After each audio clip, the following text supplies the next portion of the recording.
ng mabuti, isulong mo ang tamang tira. Sa opening pa lang mag-ingat na, gawing aktibo ang mga pyesa. Huwag mong isipin siya'y higit sa'yo, mangarap ka't maging positibo. Isulong mo ang tamang tira sa laban natin ito. Kaya't sa middle game malisto ka, depensa lang pag may atake siya. At kung mahina ang posisyon niya, doon mo siya atakihin na.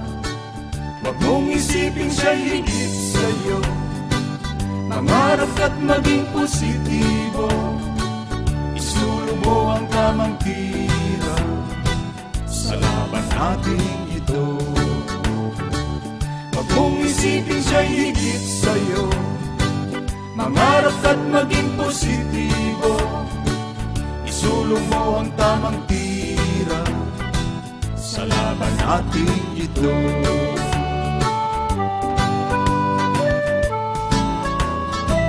Ang chess ay parang buhay. Ang bawat pyesa ay may kanya-kanyang katangian.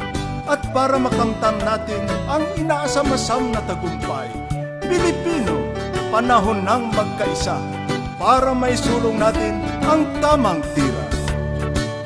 At kung lamang ka na'y mag-ingat pa, gamitin ang tiyagat disiplina. Talino mo'y lalong ibuhos pa, sa endgame ay wagi ka na. Huwag mong isipin siya'y higit sa'yo, mangarap ka't maging positibo. Isulong mo ang tamang tira, tagumpay ay tanaw mo na. Huwag mong isipin siya'y higit sa'yo, mangarap ka't maging positibo. Isulong mo ang tamang tira, tagumpay ay tanaw mo na. Isulong mo ang tamang tira, tagumpay ay tanaw mo na.